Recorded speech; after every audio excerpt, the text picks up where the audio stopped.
Oi, Ah lá, ó, o que Jussano, bom, Jurseno, que eu tô te vendo, não tô vendo só o eu, meu rosto aqui. eu acho que a professora e o Jussano são os únicos decentes nessa live. E eu não tô E decente, não, olha, gente, eu tô de Eu também pijama, acho, tá? eu tô É porque eu tô deitada ainda. focando só no meu rosto, no meu belo rosto. Eu nem vou entrar, que eu tô deitada ainda. Não vai dormir, hein? Não vou, não. Bom, pessoal, deixa eu colocar aqui então para apresentar. Todos estão vendo a minha tela? sim, Sim, Sim. Perfeito. Bom, gente, a gente vai falar um pouquinho hoje então sobre cirurgia segura, né?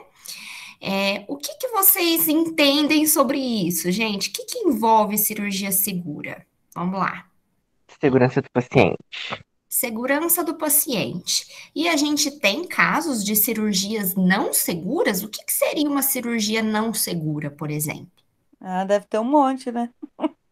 Eu já contei para vocês aquele caso lá da menininha, né? qual? Cirurgia de risco?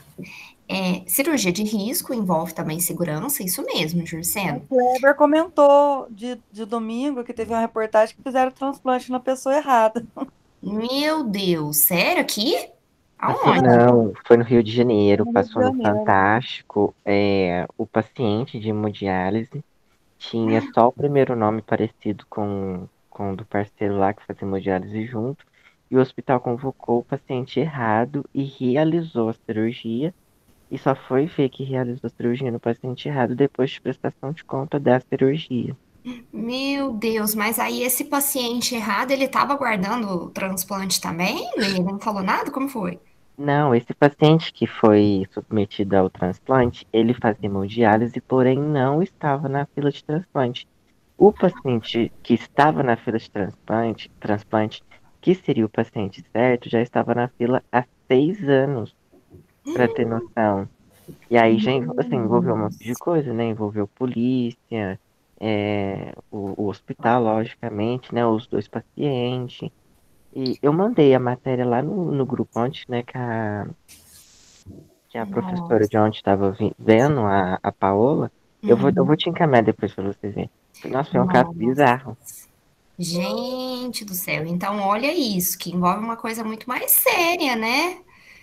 Ainda mais transplante. Gente, o caso da menininha, eu acho que eu já falei pra vocês, que era uma criança de 5 anos, foi aqui em Franca, que ela se machucou no parquinho, onde foi uma farpa em uma das nádegas dela, inflamou e precisou fazer uma cirurgia porque gerou um abscesso. E aí ela precisava limpar e tirar essa farpa, né? Foi para cirurgia aqui em Franca, saiu no jornal isso, e eles operaram o lado errado da Não. nádega da paciente. A mãe que foi ver depois, viu o curativo, né? Pegou e falou assim: ah, mas não era desse lado que tava. Então, vocês imaginem, gente, aí agora teve que ir para cirurgia de novo, né? Isso porque foi uma cirurgia de menor complexidade. Se a gente parar para analisar, por exemplo, esse caso aí que o Kleber contou, ou vários outros, uma cirurgia mais extensa, mais grave, os riscos que esse paciente vai ter, né? Vocês lembram que da aula de anestesia, anestésico é um risco. Então, às vezes a cirurgia, né, não segura está relacionada a todo o processo do ato cirúrgico. Então, envolve não só o local correto, envolve a anestesia correta, né? Os equipamentos corretos. Lembra da última aula que foi de CME, gente, que a gente viu sobre limpeza, esterilização e desinfecção? Se esses equipamentos, por exemplo, não estiverem muito bem higienizados e esterilizados, também vai se tornar uma cirurgia não segura, né? Que tem um risco maior de infecção. Então, são muitas coisas envolvidas nesse processo, né? O preparo do cirurgião também conta muito, né? Se aquele cirurgião realmente está preparado, o anestesista, se ele está preparado para fazer o ato de uma forma adequada e por aí vai. Bom, gente, não pensem que não acontece, mas infelizmente a gente tem muito disso hoje. E é visto muito no Grey's Anatomy da vida, que eu vejo bastante, né? de médicos, por exemplo, indo trabalhar sem condições físicas para isso. Por exemplo, né, quando estão alcoolizados ou até mesmo drogados fazendo cirurgias. E vocês sabem a figura, o poder que o médico tem numa instituição. Se ele é o diretor, se ele é o amigo do fulano de tal, ele é uma figura importante. Como é que você vai lá e denunciar, enfim, tirar essa pessoa? Lógico que não vai confessar, mas assim, é um processo muito complicado, tá? Que realmente acontece.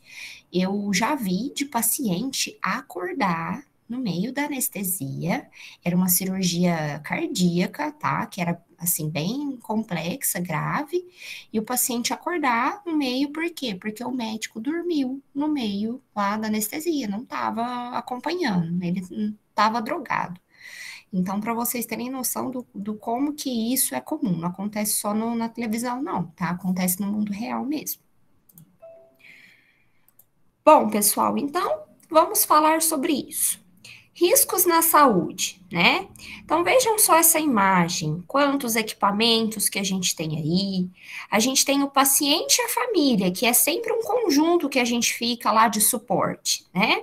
E para isso, vários profissionais. Então, a enfermagem, físio, nutrição, TO, farmácia, enfim. A gente tem uma variedade imensa de tecnologias, de medicações, de materiais. Cada hora lança uma coisa nova no mercado, lança uma bomba de infusão diferente, um equipamento cirúrgico diferente. A gente já até falou um pouco sobre o robô que faz cirurgia, né? E a cada vez isso vai se tornar mais comum, gente. E o grande problema de usar essas máquinas, esse aparato todo tecnológico, é a gente manejar de uma forma assim, dar o suporte, as ferramentas para que, né, ele não confira um risco na saúde do que não pode, né? Porque tudo que é máquina não é humano, não pensa. Então a gente precisa ter muito cuidado com isso, tá? E é lógico, gente, que a gente também tem o grupo de apoio, que são as secretárias, a limpeza, o almoxarifado, que faz total diferença, então, para tudo isso. E isso tudo impõe riscos, então, da segurança do paciente, tá? Bom, quais são os riscos na saúde? Erros, né? Tudo que é erro é uma falha não intencional em alcançar o resultado pretendido. E o erro humano são as falhas de comportamento que podem ser cometidas por pessoas qualificadas e sadias.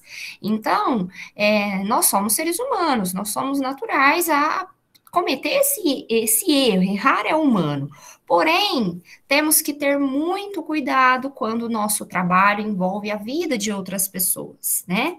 Igual estava aqui nessa primeira imagem, não sei se vocês repararam, gente, olha essa fotinha, né? Aqui está escrito cirurgia, né? O paciente vai entrar para a cirurgia. E lá dentro tem uma plaquinha escrita, errar é humano. Já pensou se vocês entrariam no centro cirúrgico se tivesse já uma placa assim, errar é humano, né? Então, ou seja, você errou, isso acontece. Professora, sua tela sumiu. Sumiu? Uai, não tá aparecendo? Voltou agora. Ai, desculpa. Vou voltar. Bom, gente, então a gente precisa ter muito cuidado com qual tipo de erro que a gente vai lidar na saúde. Então, assim, tudo que influencia um erro, o que poderia ser? A sobrecarga de trabalho, né? Então, tomem cuidado, porque vocês provavelmente vão ter mais de um emprego, então o estresse, a sobrecarga, isso influencia e muito, tá, gente? Não pensa que, ai, eu sou fodão, eu vou dar conta, né? Ai, não, eu quero ter 3, 4 empregos trabalhando lá no hospital. Muito cuidado, gente, porque isso sim faz uma diferença. Não tenta abraçar o mundo que você não dá conta, tá?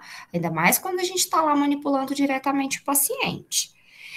Então, temos que tomar cuidado para deixar que esses erros sejam erros assim mais passíveis, né?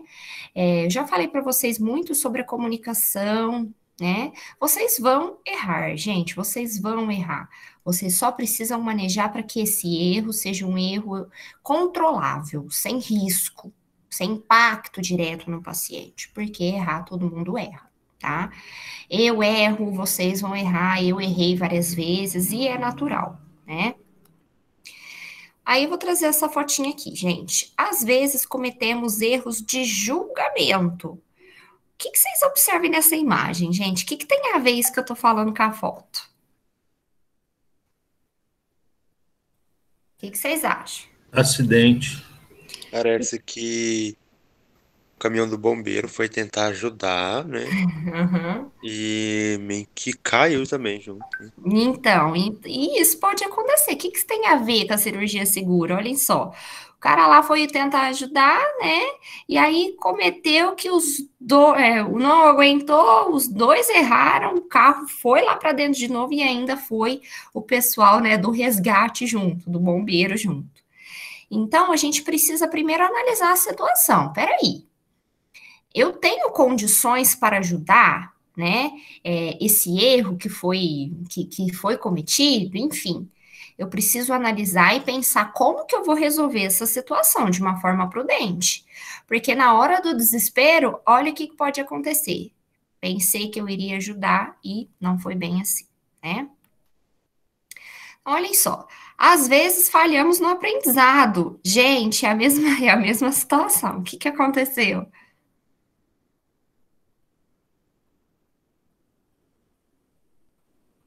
Primeiro Mas foi o parecia que era bombeiro. um carrinho. Parecia que era um caminhãozinho maior. E foi para junto também.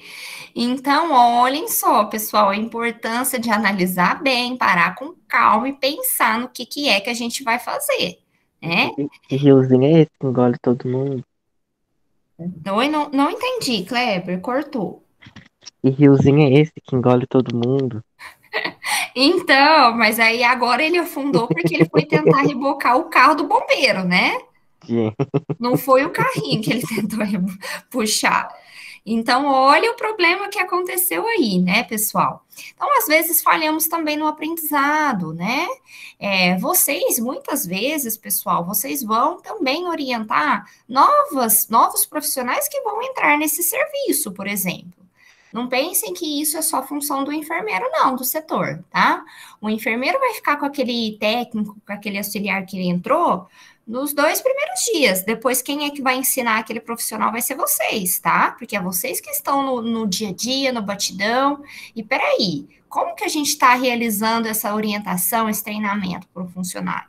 Às vezes a gente ensina uma coisa errada, que a gente sabe que está errado, que não vai dar nada. E aí, olhem só, pode dar um erro gigante no futuro, essa associação, tá? Falta de habilidade, né? Trouxe imagens, gente, muito comuns que não estão relacionadas à saúde para fazer a gente pensar. O que é a falta de habilidade numa cirurgia? Isso pode impactar realmente um processo gigante para o paciente. E olhem só essa foto que é do nosso cotidiano. Será que essa pessoa tem uma falta de habilidade de ajustar o carro para entrar na vaga? Ou ela fez isso por pura, assim, malandragem mesmo, né? Sabe? Às vezes até sabia, mas quis parar errado desse jeito. Nós somos assim no dia a dia também. Então, peraí, o que é mais cômodo para mim? Ou eu sei fazer tal ação? Eu preciso tomar cuidado com relação a isso, tá? Falta de familiaridade. Então, peraí, eu tenho habilidade para realizar tal função? O cirurgião tem experiência, né? Que essa familiaridade, ele reconhece fazer o procedimento, ele é capacitado ou não, né? Precisamos também pensar sobre isso. Inexperiência, gente, é uma coisa comum que acontece com todos nós, né? Então, peraí. Ai, professor, eu não sou obrigado a saber tudo, eu vou aprender, eu tô formando agora. Com certeza, pessoal, vocês vão fazer juntos, mas fazer juntos com o supervisor, com o professor de estágio, né? Mas vocês vão treinar aquela habilidade para tal. Né? Vocês nunca vão fazer um procedimento que vocês nunca fizeram sozinhos, ou não deveriam, né? Se alguém já fez, peraí que eu dou conta. Então, peraí, deixa eu testar umas 2 vezes aqui na presença do supervisor ou então do professor, para ver se eu vou ter condições de fazer isso de uma forma segura. É isso que é o importante, gente. O que a gente vê, o que a gente precisa para isso, né? Nem sei se tem essa imagem. senso, né, pessoal? Vou falar aqui de um assunto rapidinho para vocês. Em uma punção, por exemplo, punção venosa, você vai lá fazer a punção do seu paciente, você nunca pegou uma veia na vida. Você vai lá a primeira vez para fazer o procedimento, junto com o professor. Então, você vai lá, pegou, não conseguiu. Aí você tenta de novo, não conseguiu. Aí você tenta mais uma vez e não conseguiu. E aí, gente? A gente continua tentando? Você vai Não, apanhar, né? Não, a gente para, né? Porque isso que é a questão do senso, gente. Você tem inexperiência, ok, você vai aprender com isso. Porém, a gente precisa saber a hora de parar, não vai deixar o paciente que nenhuma peneira, tá? A tela sumiu porque eu voltei aqui para a tela principal, vou voltar agora. Bom, gente, gerando improviso, né? Então, peraí. Nós improvisamos muito na área da saúde, não que isso seja negativo, né? Mas qual forma que a gente vai lidar com essas situações? Como que a gente vai improvisar? A gente primeiro precisa parar para pensar, mesmo se for no improviso, ok? Bom, o primeiríssimo requisito de um hospital é o princípio de que ele não deve causar danos. Então, peraí, gente, o paciente procurou o serviço de saúde porque ele estava muito ruim, não tinha como ficar em casa. Ele não tem que chegar no hospital e a condição dele piorar por conta de alguma ação que a gente fez, né? E tem alguns locais, alguns hospitais que são famosos, né? Tipo, tem aqui em Franca por exemplo, né? Ai, não vai num hospital tal, porque você chega lá ruim, você sai de lá pior. Não sei se vocês já ouviram isso. Mas, então, peraí, o propósito não é esse. Eu não preciso estar ruim e chegar lá e piorar. Não é assim que tem que ser as coisas. Senão alguma coisa está muito errada, né? Então, segurança do paciente, pessoal, significa, então, reduzir ao mínimo aceitável o risco de dano desnecessário, associado, então, ao cuidado à saúde, tá? Gente, observem que é reduzir o mínimo aceitável de risco, tá? E isso mostra pra gente que tem, sim, tem erros, ok, só que a gente precisa reduzir ao mínimo aceitável. Então, observem que, igual eu falei, errar é humano, porém, precisamos reduzir o máximo possível, tá? Aqui eu trouxe para vocês, né, que é a imagem de que, olhem só, de hospitalizações, 15 mil mortes por ano, né? E isso equivale, olhem só, a dirigir pesca e atividades, às vezes, perigosas que a gente tem por aí. Então, olhem só esse dado, gente, 15 mil mortes ao ano associado à hospitalização. Como assim? Algum erro na assistência, gente, infecção hospitalar, enfim, qualquer tipo de erro devido a uma internação, tá? Causas de eventos adversos. Então, olhem só, a gente tem uma sequência causal aí. Primeiro, decisões falhas, né? Falhas latentes, atos inseguros e às vezes até o próprio sistema, a própria forma de organização daquele hospital, daquela instituição é falho. E isso, com certeza, é o que gera o acidente, tá? Isso daqui vocês já devem ter aprendido, eu vou relembrar, tá? Que são os conceitos chaves da classificação internacional de segurança do paciente, olhem só. Dano, gente, é qualquer comprometimento da estrutura ou função do corpo, tá? Então, isso é dano. Risco é aquela probabilidade de um incidente ocorrer. Então, peraí, eu estou fazendo, por exemplo, um procedimento arriscado, um procedimento complexo. Então, provavelmente tem um risco, tem a probabilidade de um incidente, de um erro acontecer. E o que é incidente, gente? É um dano desnecessário ao paciente. Então, desnecessário, não era para acontecer, ok? E o incidente, gente, que é o dano desnecessário, ele pode ser ainda classificado em 4 tipos, que é a circunstância notificado, o near miss, o incidente sem dano e o evento adverso. Gente, isso daqui despenca em concurso, viu? Se vocês forem prestar, isso daqui cai muito. Ai, qual que é a diferença entre esses 4? Não sei se vocês já viram isso. Vou explicar rapidinho o que é cada um, tá? Mesmo que vocês já viram, gente, é bom relembrar, porque isso tem tudo a ver com segurança do paciente na cirurgia, tá? O que que seria, por exemplo, gente, uma circunstância notificável, então? É um incidente, então, com potencial dano ou lesão. Então, tem potencial dano ou lesão. Por exemplo, uma bomba de infusão que não está funcionando na UTI, no centro cirúrgico. Imaginem, gente, se isso acontecer. Com certeza, é um incidente com potencial dano ou lesão. Eu preciso desses equipamentos numa UTI, num centro cirúrgico, né? Agora, o near miss é um incidente que não atingiu o paciente, tá? Então, olhem só. Uma prescrição, por exemplo, errada, que foi interceptada, foi barrada antes da administração do medicamento. Então, o médico prescreveu errado, o paciente é alérgico à dipirona, ele foi lá e prescreveu dipirona, porque ele faz Ctrl+C, Ctrl+V. Só que você viu isso antes de administrar essa medicação no paciente, tá? Então, é um exemplo.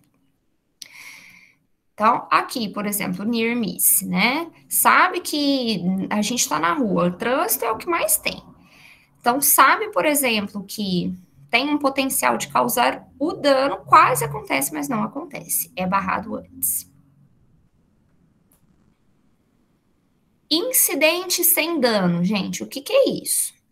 É aquele incidente que vai atingir o paciente, mas ele não causa dano.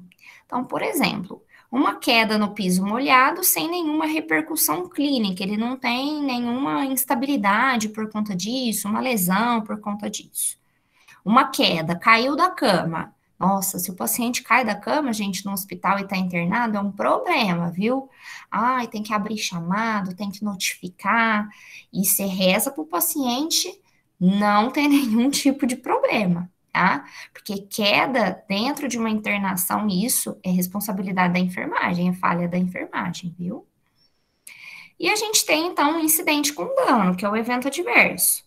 Por exemplo, né, esquecer um instrumental ou material no sítio da cirurgia. Não deve acontecer. Teve um dano no paciente, né? Então, olhem só aqui a imagem. Após uma cirurgia, caramba, onde foi que eu deixei meu celular? Aí vai ver, tá tocando lá dentro, ó, o barulhinho, trim, lá dentro do paciente. Isso é um exemplo bem esdrúxulo, né, pessoal? Mas assim, que é normal esquecer sim, tá? Eu Pinça, já vi, eu né? já vi uma matéria, professora, que um cirurgião esqueceu uma pinça dentro do Pinça, paciente. compressa, aquelas compressas estéreis, né? Pode acontecer, enfim, diversas coisas que eles esquecerem. Isso é um evento adverso, né? Então, gente, esses 4 tipos de incidentes, nossa, os concursos adoram colocar os exemplos, né? Vai lá e coloca lá a situação. Uma situação hipotética, né? Que o paciente teve uma queda com traumatismo crânioencefálico, sei lá, por exemplo, essa situação. Aí eles vão colocar lá nas alternativas. Isso é um near miss, é um incidente sem dano, é um evento adverso, é tal, é o quê? Aí você vai assinalar, né? Nesse caso, por exemplo, uma queda com traumatismo craniano. O que é isso, gente? Qual dos 4 é? É notificável near miss, incidente sem dano ou evento adverso? O que vocês colocariam? Evento diverso. Por quê? Porque se foi uma queda, seria algo prevista, por exemplo. Foi uma queda, mas o que aconteceu? Não teve repercussão direta do paciente? Não teve dano no paciente? Teve. Ele caiu, ele não deveria ter caído. E ainda teve um traumatismo, então não deveria ter acontecido. Teve um dano direto no paciente. Com certeza é um evento adverso, tá? Bom, pessoal, então para isso a gente vai rever então aqui sobre segurança do paciente, né? O Ministério da Saúde cria um programa específico para isso, para monitorar, né, e fazer a prevenção de danos na assistência à saúde. É uma lei, gente, esse programa é uma lei, ó, publicada em 2013. E tem vários passos de segurança do paciente que vocês já viram. Primeiro, identificar corretamente, melhorar a comunicação entre os profissionais, a segurança na prescrição e nos medicamentos, assegurar, né, cirurgia em local de intervenção, procedimento e pacientes corretos. Então, olhem só, dentro desse programa tem o item 4, que é específico da cirurgia. 5, higienizar as mãos para evitar infecções. E 6, reduzir o uso de quedas e úlceras por pressão. Então, aqui o corretamente, né? Como que a gente identifica corretamente esse paciente? Então, na admissão, o paciente chegou, vou identificar corretamente, né? Ou é transferido de um setor para outro. Sempre que a identificação dele for retirada, às vezes do leito, do quarto, prontuário, enfim, precisamos fazer isso de novo. Ou sempre que essa identificação for danificada. Então, aqui alguns exemplos, né? A ficha do paciente, a pulseira, o cartão de identificação, tem unidade que tem um quadro, né? Uma lousa, né? Um quadro branco, por exemplo, com todos os nomes dos pacientes que estão internados naquele andar, naquela ala. Então, isso também é uma forma, né? Que a gente consegue aí para ajudar. E quem que é o responsável por isso, gente? Todos os profissionais. Pacientes e acompanhantes devem participar ativamente, zelando então para a identificação. Na Santa Casa, gente, vocês sabem me dizer se tem beira-leito? Professora, eu lembro que no estágio de Santa Casa tinha duas formas de identificação do paciente.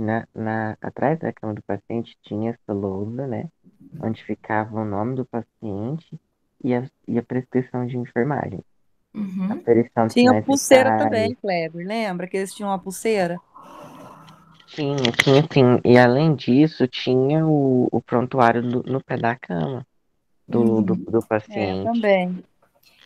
Mas não tinha, gente, então aquele sistema beira-leito, que é aqui, não sei se vocês já sabem sobre isso, que é aquele sistema que você é um carrinho eletrônico, que tudo que você for fazer no paciente, você tem que passar o Não, código de tem barras sim. assim Tem, na lá tem. folhinha. Tem sim. Tem? Tem. Medicamento, tudo vai na pulseirinha da pessoa e aparece que ele vai tomar. Ah, então perfeito. Porque o que que Só que não acontece? fica assim, perto do leito do paciente, fica numa sala separada. Ah, então você não traz o carrinho, por exemplo, lá pro quarto. Não. É, Ah, você leva o carrinho lá no quarto com a medicação, mas ele não fica lá dentro. Ele fica Ele é dentro de um quarto ele é bipado separado. em outro lugar. entendi. Tá. Bom, mas, por exemplo, esse tipo de sistema faz a gente ter uma melhor identificação do paciente. Se de repente você pega uma medicação errada, vai lá e bipa, ele já acusa, né? Medicamento errado, ou então paciente errado. Ele é bem interessante, tá? E lá também tem um monitor bem grande lá no corredor, professora, identificando os pacientes. Lá aparece o nome, a data de internação. Uhum. Ah, então que bom. Lá no HC de Ribeirão, gente, a gente tem o Beira Leito em todas as unidades, todas as aulas. Que aí a gente leva mesmo ele para o quarto e vai fazer tudo, já bipa lá, passa o código de barra, igual ao supermercado, vai lá e passa. Tá? Bom, segundo passo, gente, melhorar a comunicação. Eu acho que eu já falei para vocês que comunicação é um dos problemas que mais gera insegurança do paciente. Como que a gente melhora a comunicação? Olhem só, gente, isso são questões principais e mesmo assim não acontece. Na passagem, primeiro, melhorar o registro nos prontuários. Eu não sei por que que acontece com a enfermagem, que a enfermagem não registra as coisas, gente, não anota, acho que tem preguiça. E olha que agora vocês estão numa era que é muito mais fácil, porque na minha era tudo escrever à mão, agora é tudo eletrônico, é tudo digitado, né?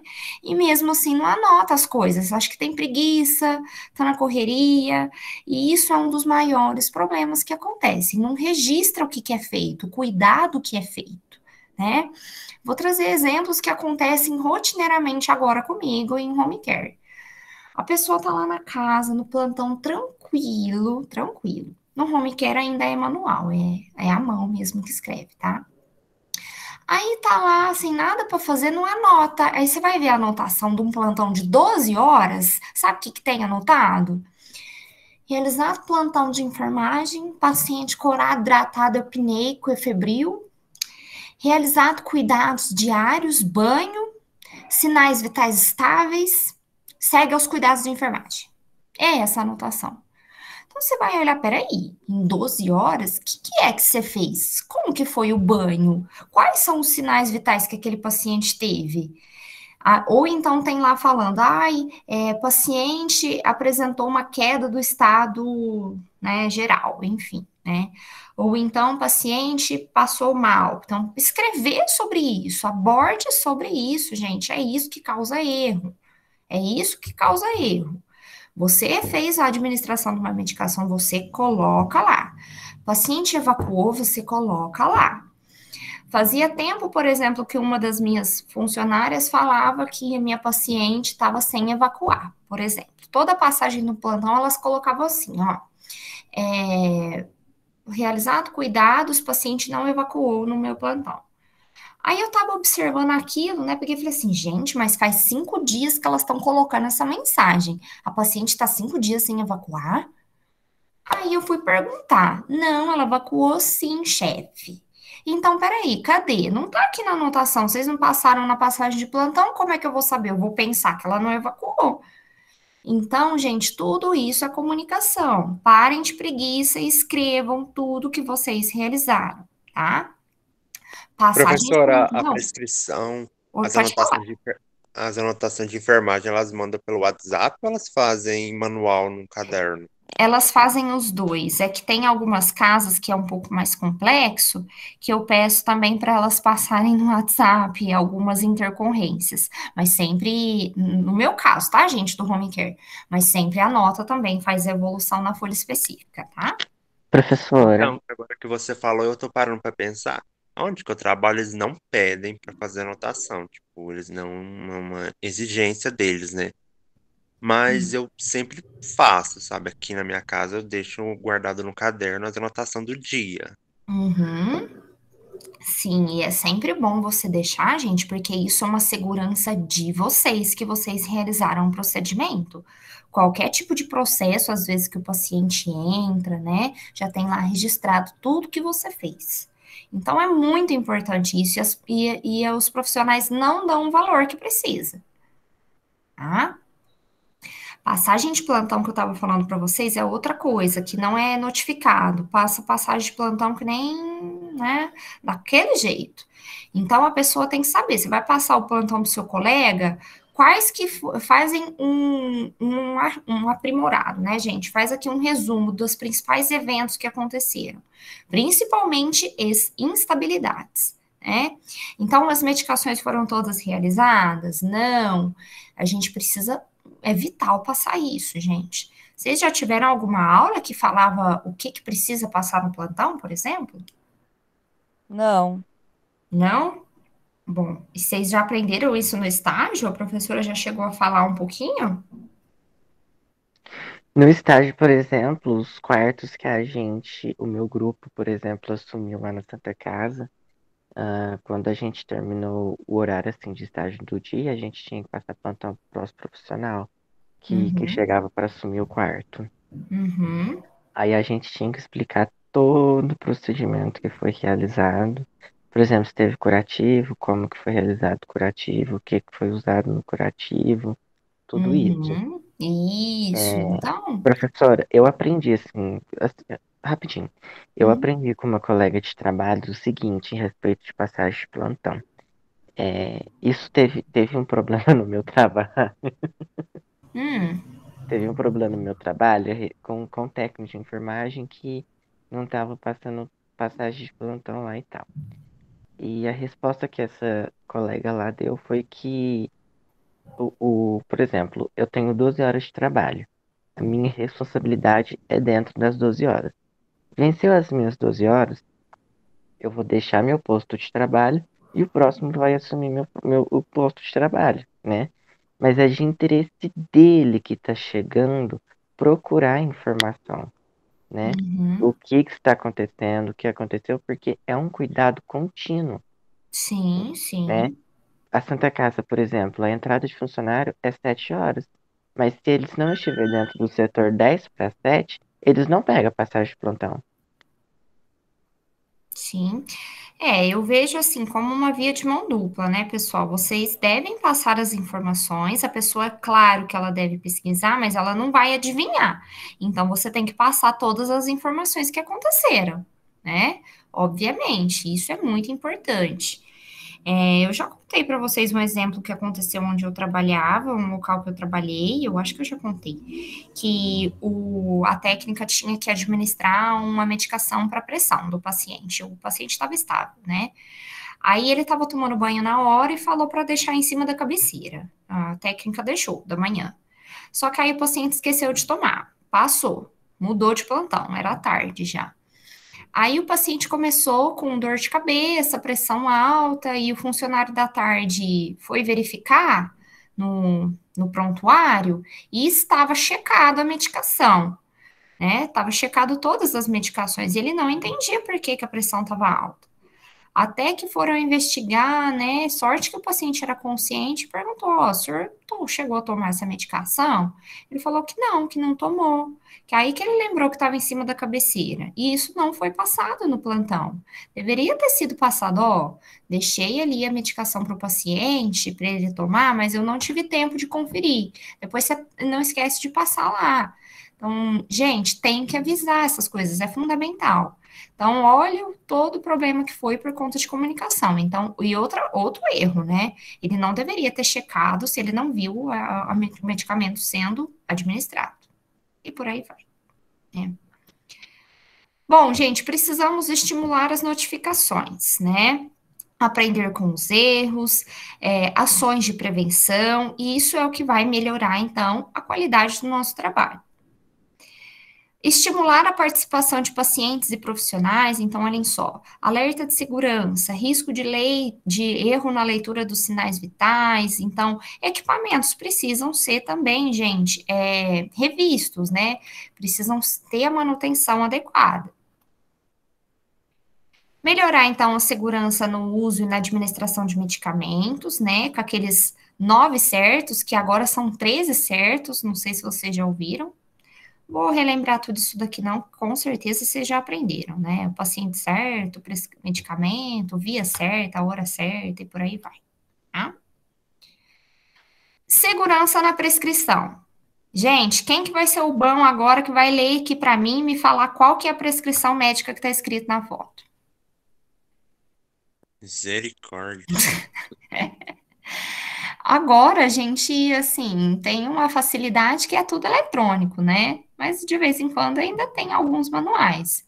E quem vai entender o que está nessa letra, gente? Pelo amor de Deus, não dá para entender nem o nome do medicamento. Algumas doses dá para entender, outras não. Havia, vixe, alguns EV eu tô vendo, outros não. Frequência, se, ó, 3 em 3 horas, os outros 12 em 12, alguns eu também não entendi, não. E o horário dá para entender. 18 ml, né? Parece que tá ali. Então, gente, isso é muito sério. Tem locais, tem unidades que às vezes vocês vão trabalhar que não é eletrônico, tá? E vai estar assim, e aí? O que você vai fazer? Você vai devolver para o fulano responsável por fazer essa prescrição? Você vai falar, doutor, eu não estou entendendo o que está acontecendo. Mesmo se você estiver entendendo a letra desse indivíduo, que às vezes é muito bom, você está entendendo. Mas você tem que zelar pelos próximos que vão fazer o seu trabalho também. Não é porque você vai entender que seu colega também vai entender. Então, segurança é isso, gente, envolve todos. Então, pede para refazer. Coloca uma letra aí decente, pelo amor de Deus. Tá vendo que até assim na frente tem umas palavrinhas que são legíveis. Às vezes foi o próprio pessoal da enfermagem que escreveu. Bom, segurança, então, uso de bombas, né? Que isso, alguns medicamentos precisam ser estritamente controlados quanto ao volume, gotas, né? E agora aqui sobre a cirurgia. Bom, pessoal, o checklist de cirurgia segura, olhem só, envolvem 3 principais ações. Antes da indução anestésica, antes de iniciar a cirurgia e antes do paciente sair da sala de cirurgia, tá? E esse que é o checklist. Vamos ver agora cada um deles. O primeiro item, que é antes da indução anestésica, olhem só. A gente vai fazer a confirmação sobre o paciente, como? Identificando, vendo o local da cirurgia ser feita, o procedimento que vai ser realizado e o consentimento informado. Eu já até falei um pouco para vocês daquele termo, lembra? Daquele termo que eu mostrei, que lá tem os riscos, tem tudo lá informando. E o paciente vai ter que confirmar isso. Se o paciente não tiver condições, o seu responsável. Sítio cirúrgico, lado correto ou não se aplica, né? Aonde que vai ser realizado. Checagem do equipamento anestésico, isso a gente vai ver também. Oxímetro de pulso, tá instalado? Tá funcionando? Vai ter que testar tudo isso, gente. Paciente tem alguma alergia? Não, sim, se tiver, qual? Há risco de via aérea difícil ou broncoaspiração? Como assim? Às vezes é um paciente idoso, é um paciente vítima de trauma, que a gente sabe que vai ter uma intubação às vezes difícil. Se sim, eu preciso de um equipamento disponível para isso, para auxiliar. Há risco de perda sanguínea maior do que 500 ml? Por exemplo, uma cirurgia cardíaca, uma cirurgia ortopédica, né, de quadril, enfim, que vai sangrar mais? Preciso ver. E se tiver, por exemplo, há acesso venoso compatível, gente, porque se tiver uma punção com abocate 22, não vai passar infusão de sangue nesse abocate 22. Vocês têm consciência, né? Eu preciso de um acesso calibroso, quando eu sei que eu tenho perda de sangue a mais, né? E eu já tenho que fazer todo o planejamento das bolsas, né, sanguíneas para essa cirurgia. Isso tudo antes de dar anestesia, tá? O paciente não foi ainda lá passar. Agora o paciente, ó, antes de iniciar a cirurgia, né? Já tá em indução anestésica, só que não ainda fez a incisão. Todos os profissionais confirmam seus nomes e profissões. O cirurgião, o anestesista e a enfermagem verbalmente confirmam a identificação do paciente, o local da cirurgia a ser feita e o procedimento. De novo, tá? A gente faz a antecipação de eventos críticos, como, por exemplo, gente, revisão do cirurgião. Há alguns passos para a cirurgia? Qual que é a duração? Possíveis perdas? A gente faz essas perguntas. Revisão do anestesista. Há alguma preocupação com relação ao paciente, de via aérea, de anestésico? Revisão da enfermagem. Houve correta esterilização do instrumental cirúrgico? Há alguma preocupação em relação a esses equipamentos? A gente vai conferir aí a viabilidade desses materiais. Houve, por exemplo, antibiótico profilático nos últimos 60 minutos? Tem cirurgias que pedem, tá? Antibiótico profilático. Os exames de imagem estão disponíveis? Algumas cirurgias pedem exames de imagem, né? Sim ou não se aplica. E agora, antes do paciente sair da sala cirúrgica, já foi feita então a anestesia, agora a gente está conferindo tudo para voltar a anestesia e levar ele para recuperação. Olhem só, a enfermeira vai confirmar verbalmente com a equipe o nome do procedimento realizado, contagem de compressas, instrumentos e agulhas, tudo que foi preciso para montar, por exemplo, aquela sala cirúrgica vai ser contado antes e depois, para ver se todos os materiais estão lá. Porque se não estiverem, às vezes pode estar dentro do paciente. Então, olhem só por aqui. Biópsias, né? Às vezes, numa cirurgia foi retirado algum material. Estão identificados com o nome? Houve algum problema com os equipamentos? Às vezes estragou, precisa ser resolvido? O cirurgião, o anestesista e a enfermagem analisam os pontos mais importantes na recuperação, né, desse paciente. Tudo isso é revisto, ok? Então, após uma cirurgia, aqui é aquela fotinha que eu falei para vocês, né? Aqui da higienização das mãos, né? Sempre, gente, antes de tocar o paciente, antes de fazer o procedimento, depois, né, de entrar em contato com fluidos, aqui tá em inglês. Sempre depois, de novo, de tocar no paciente e depois de fazer o procedimento todo do quarto. Sexto passo, avaliar então a relação ao risco de queda, úlcera por pressão, tá? Realizando, gente, sempre a mudança de decúbito, posicionamento correto do paciente no leito, né? Prevenindo quedas. Gente, a paciente apareceu com úlcera por pressão, isso foi por conta de falha da enfermagem, tá? Se ele chegou sem úlcera e vai embora com úlcera, isso é porque teve falha da enfermagem. Isso é responsabilidade nossa, tá? Bom, você faz parte da segurança, então sempre quando tiver qualquer tipo de dano, a gente precisa notificar, tá? Ah, e tem funcionário que fica com medo de fazer isso, mas precisa notificar, tá? Isso é fundamental.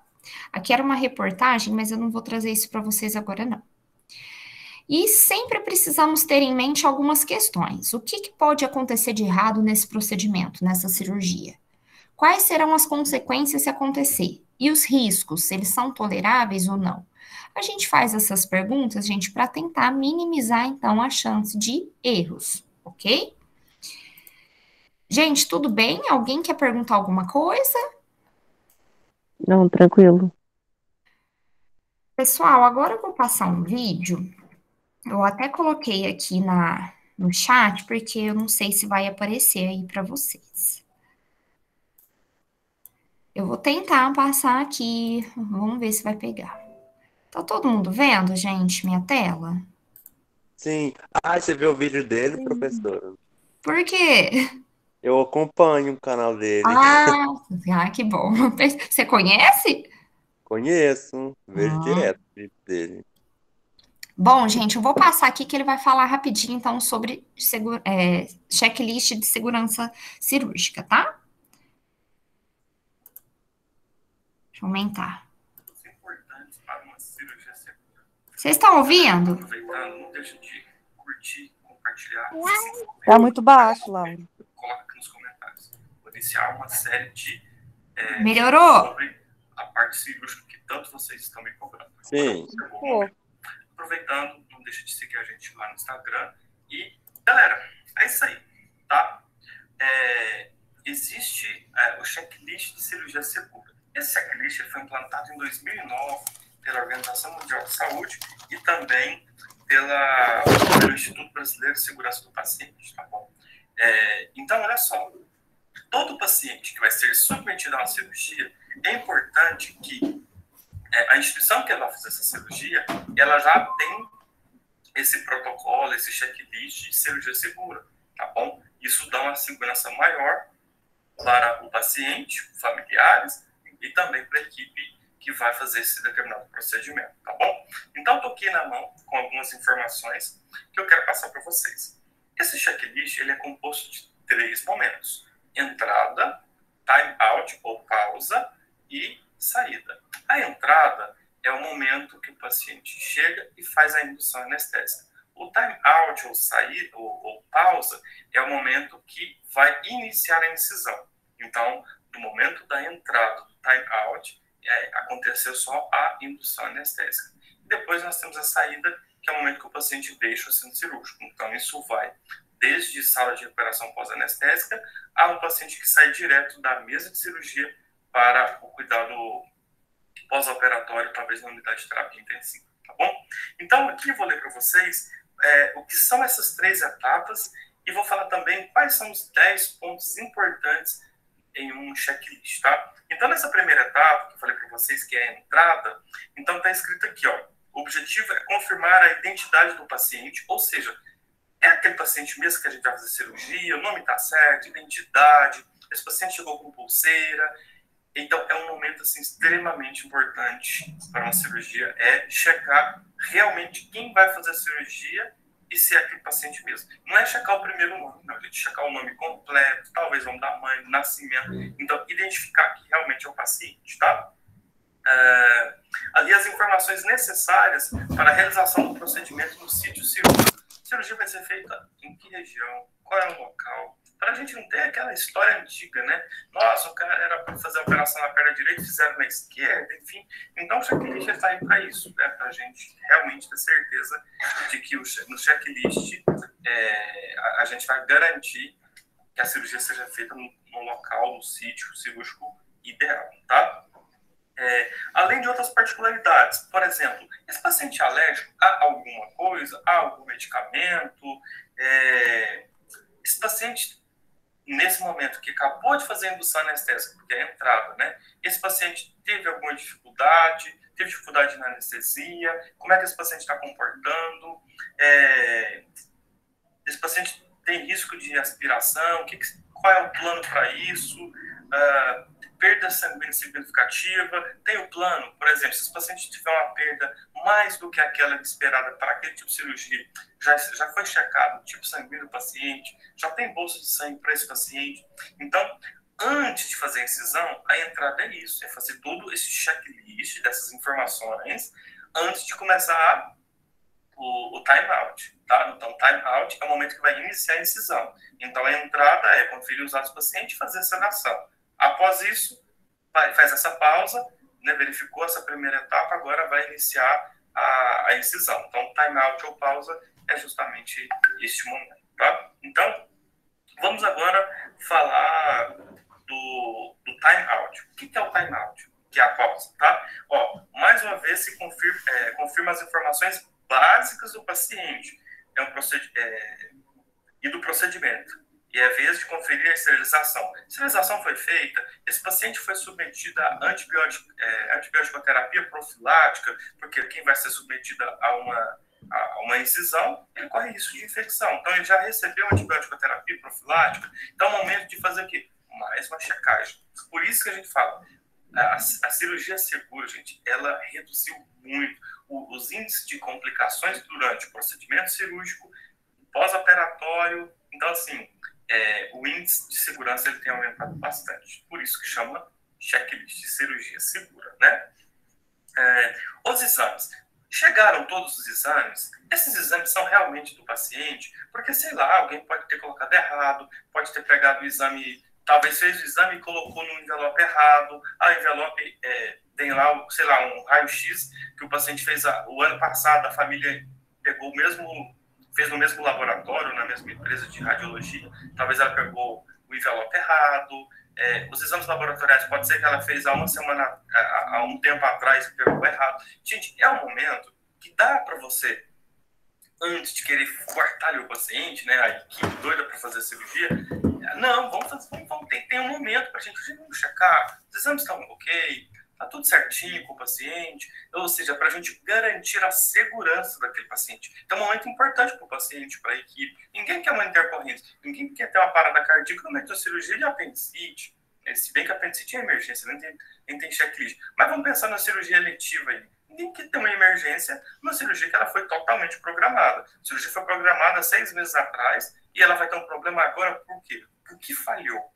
Tá? Não é para ninguém ser submetido a uma cirurgia se apresentar algum tipo de instabilidade ou algo que foge do padrão. Por isso que nesse checklist, nessa documentação, se pede diversos exames. Tem gente que fala, nossa, mas eu vou fazer brincadeira, tá, gente? Vou arrancar o IME pediu parecer do cardiologista, pediu exame, radiografia, blá, blá, blá. Gente, isso é segurança, tá? Isso é segurança. Então, assim, aquele tanto de documento, aquilo lá nada mais, nada menos é para segurança, para quem está na equipe. E, claro, se você vai... Imagina se fosse eu já fiz cirurgia. Agora, imagina, eu vou chegar lá e imagina se estivesse incerto. Eu acho que o Pedro vai fazer cirurgia disso, mas vamos colocar ele aqui, depois a gente vê. Não existe essa possibilidade. Então, tem que fazer toda essa parte de checagem antes. Então, entrada, verifica o paciente, tal. Time out, verifica novamente, inclusive materiais, o local para fazer essa cirurgia, olha tudo pela última vez e depois daí, gente, aí começa, tá? Deixa eu ver o que mais que tem aqui. Bom, terceira etapa. Terceira etapa é a saída do paciente, ou seja, a cirurgia aconteceu, o intraoperatório já foi. Agora, esse paciente, ele está no pós-operatório imediato ou mediato, depende se ele vai ficar na sala de recuperação pós-anestésica ou se ele vai direto para a UTI. Então, quando ele sair do centro cirúrgico ali, aí a gente vai começar a contar a saída. E o que a gente avalia nessa saída do paciente, tá? Faz a contagem de equipamentos, de agulha, esponja, se confere com a parte inicial, revisar os cuidados do paciente no pós-operatório, o equipamento, estado hemodinâmico do paciente. Então, é o momento da gente falar assim, poxa, agora é o momento da gente voltar esse paciente. Por exemplo, se a gente fez uma indução anestésica, agora a gente tem que voltar esse paciente para tirar a anestesia dele, tirar o tubo dele, se ele foi submetido a tubo traqueal, nasotraqueal, enfim, a gente tem que tirar isso tudo, tem que garantir a parte hemodinâmica dele, tem que ir bonitinho, até porque se for para a clínica cirúrgica, ele só pode sair de lá já com uma estabilidade. A gente não pode tirar um paciente da sala de recuperação pós-anestésica complicado, com estabilização hemodinâmica. Esse paciente precisa estar estável, tá? Agora, quando o paciente vai direto para a UTI, ok, ele vai para um lugar onde tem médico intensivista, enfermeiro intensivista, tem toda uma equipe, ele vai ficar sendo monitorado lá, então, sem sombra de dúvida, isso vai ser bem mais tranquilo, tá bom? Bom, então eu vou ler para vocês os 10 pontos que merecem muita atenção em um checklist. Gente, outra coisa, checklist não pode ser grande demais, porque senão os profissionais, nossa, mas eu vou fazer a cirurgia, vou perder 1 hora só lendo papel e fazer a checklist. O checklist tem que ser um objetivo. Então eu vou ler aqui o que precisa ter em um checklist. Claro que cada instituição ela vai se organizar conforme o seu fluxograma, conforme a sua demanda, conforme talvez até uma acreditação, que ela pode ter tido uma orientação, enfim. Então, vou ler aqui o que o Instituto Brasileiro de Segurança do Paciente coloca aqui para a gente. Eu vou deixar isso na descrição do vídeo, tá? Primeiro, certificar-se de que é o paciente certo e o sítio cirúrgico está correto. Ou seja, não tem como você ter um checklist onde você não confere quem é o paciente nem o local que vai ser submetido à cirurgia. Mesmo que seja a cirurgia por vídeo. Precisa ter o local onde vai acontecer a incisão, onde vai colocar ali o equipamento para fazer a cirurgia de vídeo, por exemplo. Proteger o paciente da dor, minimizando os riscos da anestesia. Bom, esse paciente vai ser submetido à anestesia. Mas quem é esse paciente? Ele passou por uma consulta com o anestesista? Esse paciente é usuário de droga? Porque quem é usuário de certas substâncias químicas, ele vai ter dificuldade para ser sedado com alguns tipos de anestésico e também analgésico. Então, essa consulta ela é importante. Então, nesse checklist consta alguma coisa, algum parecer de algum anestesista? Como é que é? Quem é esse paciente? Todo mundo já conhece ele? Já sabe do histórico dele? Então, é importante. Ter capacidade para reconhecer dificuldades respiratórias e ter um plano B. Por exemplo, esse paciente aqui, pelo jeito, a intubação dele é difícil, o pescoço é curto. E aí, qual que é o plano B? Depois que fez a bloqueador neuromuscular, gente, já era respiração. Então, tem que garantir uma via aérea avançada ou permanente que seja e fazer ventilação, volume e pressão, de preferência no carrinho de anestesia ou, claro, no ventilador mecânico, tá? Mas no centro cirúrgico, usa o carrinho de anestesia. E aí, tá tudo certo? Se alguma coisa falhar, qual que é o plano B? Então, isso precisa estar claro no checklist se tá tudo ok, se tá checado como ok, se já foi checado, se precisar, é só usar, tá? Preparar-se para identificar e agir em caso de grande perda de sangue. Tá, essa cirurgia ela tem, sei lá, uma perspectiva de perda de 800, 1.200 ml de sangue. E se perder mais? Tem essa tipagem sanguínea desse paciente disponível no banco de sangue? Se precisar, tá? É importante. Então, a gente não sabe. Depois que a gente entra na cirurgia, a gente pode ter surpresas. O checklist já vem para a gente não ter essas surpresas. Mas, e se tiver essa surpresa? O que a gente pode fazer? A gente está preparado? A gente não tem um plano B já startado? Só para iniciar ali no paciente? Evitar induzir reações alérgicas ou medicamentos que tragam risco ao paciente. Bom, esse paciente fala que tem risco, sei lá, a dipirona. Você vai fazer algum composto que tem dipirona para causar um choque anafilático nesse paciente? Entendeu? Então, é importante perguntar se esse paciente tem algum tipo de alergia justamente para isso, tá? É extremamente importante.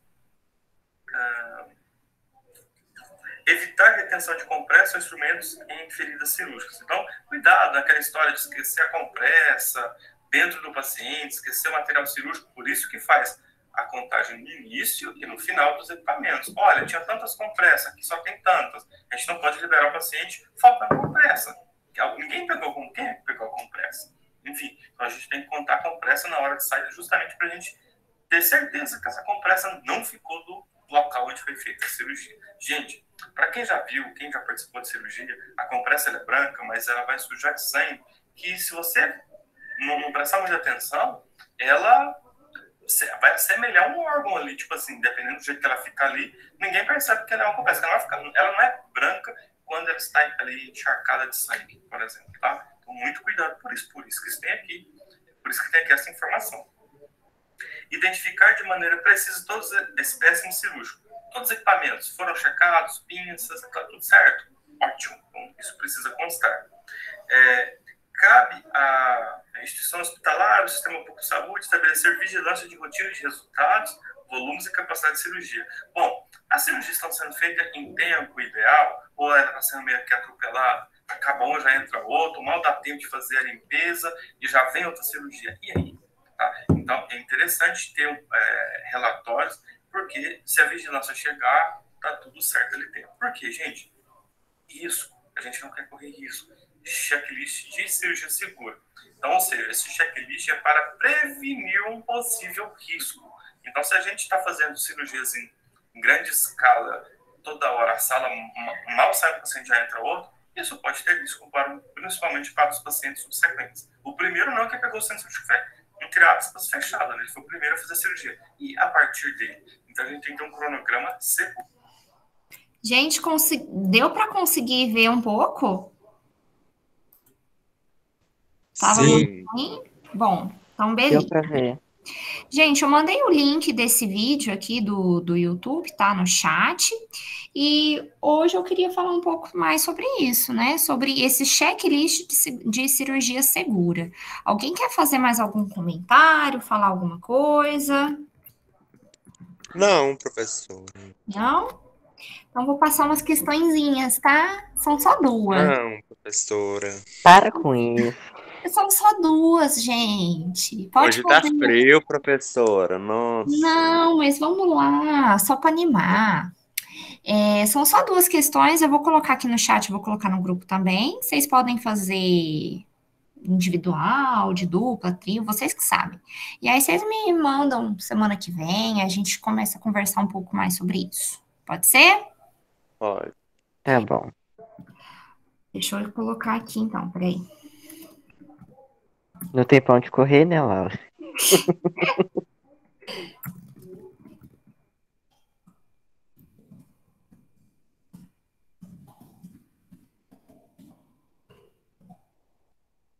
Laura, Oi. e os docinhos do seu casamento? Você vai mandar pros seus queridos alunos? Aí vocês querem, gente? É docinho, né? Mas eu não vou ter festa, gente, de casamento. Professor, é brincadeira. Mas se eu tiver docinho e bem casado, eu levo, pode deixar. Aí, gente, ó, já fiz um jabá, garante um docinho pra nós. Vamos ver se até setembro eu continuo com a turma de vocês, né? Tomara. Ah, vai sim, professor.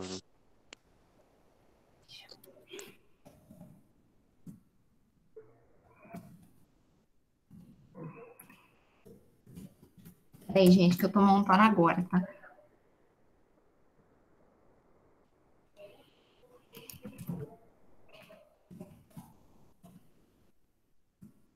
Kleber, que foi aquele áudio que a Wanda mandou? Eu nem abri ainda. Amigo, parece que ela tinha pedido uma relação de quem tinha que vacinar lá. Aí passaram relação pra ela, ela passou pra vigilância epidemiológica e esse pessoal tinha que vacinar. Só que teve uma mudança. Parece que esse pessoal tem que ir lá na UBS do Horto ainda hoje pra fazer essa vacinação, né? Pra vacinar. E ela falou em específico também pra Liliane que não tomou vacina até agora. E parece que o estágio não vai parar, não, porque ela falou que precisam de todos vacinados para dar continuidade. Gente, essas são as questões, eu mandei aqui no chat, vou colocar no grupo também, tá? São duas questõezinhas bem simples, ó. A primeira, vocês vão dar exemplos de erros mais comuns que podem acontecer em cada uma das etapas do checklist de cirurgia segura. Então, peraí, como assim? Vocês vão colocar um exemplo de erro antes da indução anestésica, um exemplo de erro antes de iniciar a cirurgia e um exemplo antes do paciente sair da sala cirúrgica, tá? Lembra daquele checklist que tá aqui no próprio slide 32, tá? Na questão 2, vocês vão falar quais são os cuidados que o técnico tem que ficar atento, né, em cada uma das etapas do checklist. Então, de novo, quais outros cuidados ele tem que se atentar antes da indução anestésica, quais cuidados antes de iniciar a cirurgia e quais antes do paciente sair da sala cirúrgica. Beleza, gente? Deu para entender? Sim. Professor, Sim. esse número 1 aqui. Peraí, deixa eu ver se eu entendi direitinho. De exemplo. É para explicar aquela listinha do checklist, dar exemplo de cada um? Um exemplo de antes da indução anestésica, outro de antes da iniciar a cirurgia e outro antes do paciente sair da sala. Você vai dar um exemplo de erro que pode acontecer em cada uma dessas 3 etapas. Tá, somente nessas 3 situações. Isso, que é referente ao checklist de cirurgia segura, tá? Ok. E a segunda, deu para vocês entenderem, gente?